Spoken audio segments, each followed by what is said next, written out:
Oi pessoal, eu sou a Débora, professora coordenadora do Núcleo Pedagógico da área da Educação Especial aqui na Diretoria de Ensino de Pindamonhangaba. E eu trouxe para vocês hoje um vídeo com a proposta da gente pensar um pouquinho, conhecer mais sobre os nossos alunos surdos, né? Trazendo aí algumas implicações importantes para o ensino desses estudantes. Então, em primeiro lugar, é importante a gente saber o que é a surdez. Né? Biologicamente falando, a surdez ela é a perda na sensibilidade aos sons produzida por algum comprometimento no sistema auditivo. Essa perda ela pode ser unilateral ou bilateral e ela tem aí causa em diversos fatores. Né? E dentro dessa perda, há a classificação dos níveis de perda. E quando você recebe um aluno surdo, é muito importante que você, professor, profissionais da educação, conheçam a perda desse aluno. Saibam se esse aluno tem algum resquício de audição ou se ele tem uma perda profunda, uma perda severa, para que por meio disso, né, e de conhecer esse aluno, você consiga pensar na sua prática pedagógica. Então nós temos aí desde a perda leve até a perda profunda. A perda leve ela vai de 16 a 40 decibéis. A perda moderada de 41 a 70 decibéis. Na sequência, a perda severa vem de 71 a 90 decibéis. E a perda profunda, né? A surdez profunda, quando a gente considera o nível aí acima de 90 decibéis. Agora, a gente traz para vocês um aspecto muito importante de forma cultural, né? Falando dos termos deficiência auditiva e surdez. Muitas dúvidas aí surgem quando a pessoa vai falar sobre uma pessoa surda, não sabe se deve falar deficiência auditiva ou surdez. E você sabe qual que é a diferença entre deficiência auditiva e surdez? Bom, é importante considerar que as pessoas que se consideram deficientes auditivos, elas não utilizam a Libras como meio de comunicação, tá? Elas não se identificam com a cultura surda, né? Então, ou seja, elas não utilizam a língua de sinais para se comunicar.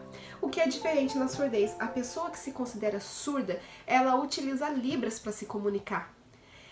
Esse termo deficiência ressalta a ausência de alguma coisa e os surdos eles não levam em consideração essa ausência, né, essa deficiência, muito pelo contrário, eles têm orgulho em ser surdos e eles não se consideram deficientes, eles possuem uma identidade surda e participam da comunidade surda e aí, né, utilizam a Libras como língua em sua comunicação. A gente falou sobre cultura surda, mas o que vem a ser a cultura surda em si? Né? É muito importante que nós saibamos e possamos entender o ser surdo. O que é o ser surdo? Né? Considerando que a cultura ela está relacionada a conjunto de valores, comportamentos, características, posturas e formas de atuação que caracterizam um grupo.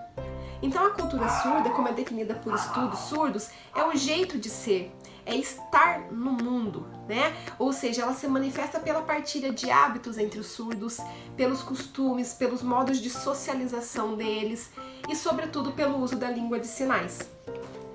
É muito importante, então, que o professor conheça mais sobre o seu aluno surdo, a cultura desse aluno, para que ele possa pensar na sua proposta de ensino de forma com que essa seja coerente à realidade desse estudante, ou seja, sempre respeitando as necessidades e as especificidades.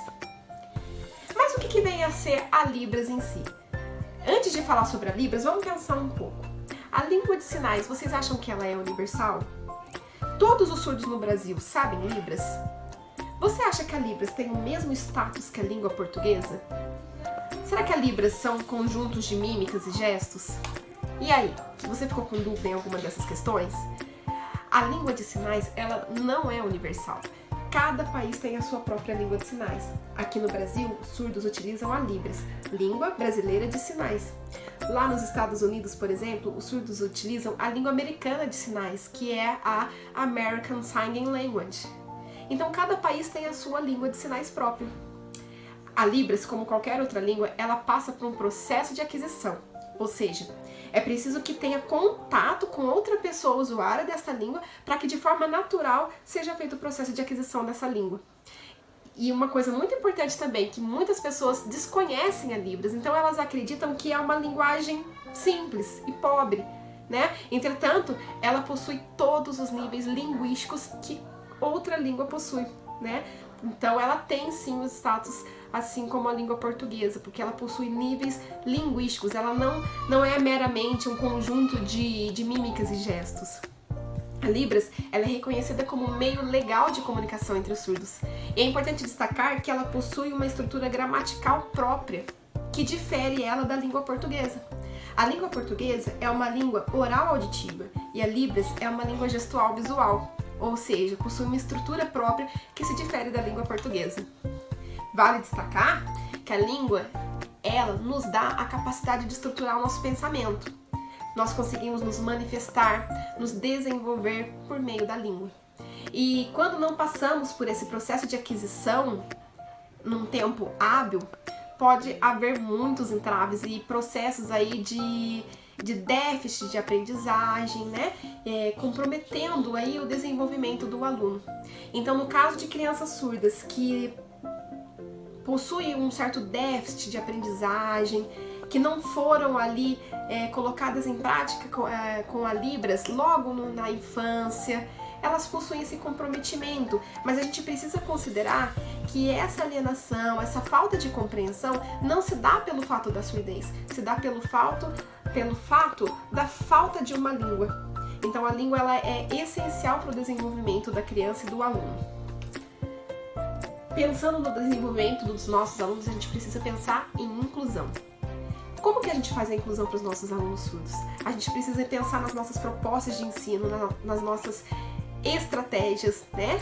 Então, pensar que a comunicação, ela é essencial. O aluno precisa se sentir incluído, ele precisa ser ouvido. Então, se comunicar com o aluno é essencial para que ele possa ter um aprendizado e um desenvolvimento. A gente precisa também, além de pensar na comunicação, pensar em mudanças conceituais e atitudinais dentro da nossa sala de aula. E pensar e repensar as nossas práticas pedagógicas, sempre visando ali a adequação de estratégias e metodologias de forma com que eu consiga garantir ao meu aluno a inclusão, sempre pensando qual é a necessidade que esse aluno possui. Será que a minha proposta de ensino está sendo acessível a esse aluno?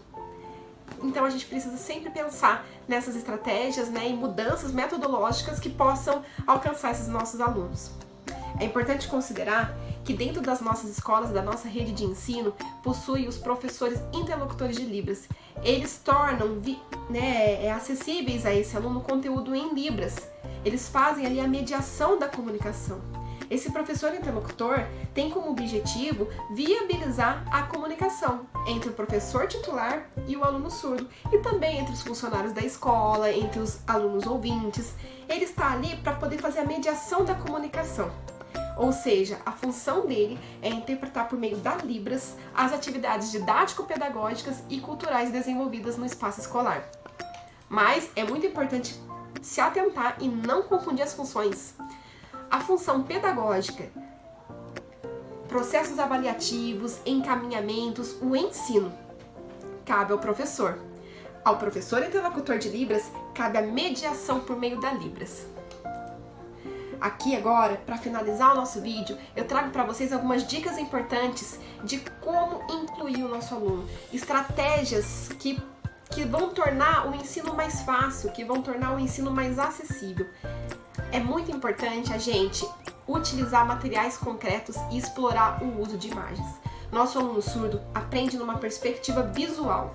Ele precisa visualizar aquilo que ele está aprendendo. Às vezes ele precisa ter materiais concretos que tornem o ensino mais significativo para ele.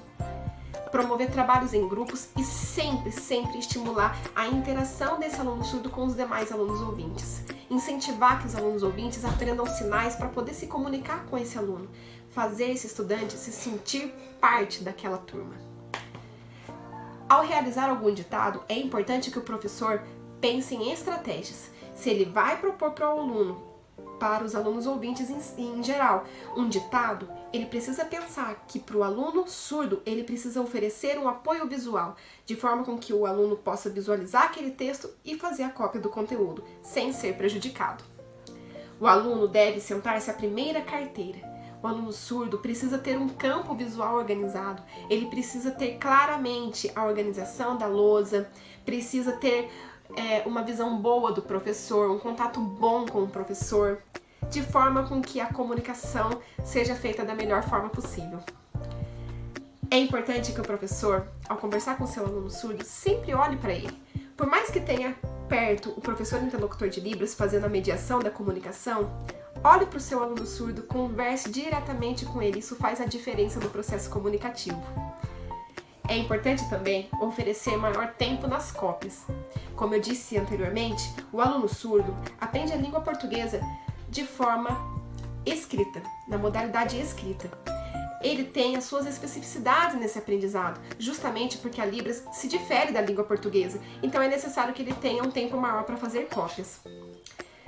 É muito importante também disponibilizar os conteúdos antecipadamente para o professor interlocutor de Libras. Esses dois profissionais precisam ser parceiros, eles precisam trabalhar junto.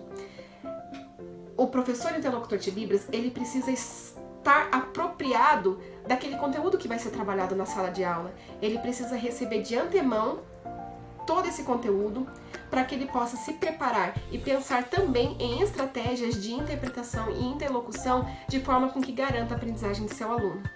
E agora, por último, uma dica para vocês. Aprendam alguns sinais em Libras. Isso faz a diferença, demonstra interesse no aluno. O professor chegar na sala de aula e falar para ele uma boa tarde em Libras, falar um oi, perguntar se está tudo bem, isso faz a diferença. Esse aluno surdo ele vai se sentir valorizado e com certeza isso vai trazer benefícios para o processo de ensino e aprendizagem desse aluno. Bom, pessoal, agradeço a todos vocês. Se vocês quiserem conhecer mais sobre o trabalho da educação especial na nossa diretoria, aqui embaixo na descrição do vídeo tem um link para o nosso site. Se você quiser também deixar alguma sugestão, alguma ideia para vídeo, manda um e-mail para a gente também. Aqui embaixo na descrição tem um e-mail. E muito obrigada e até o próximo vídeo.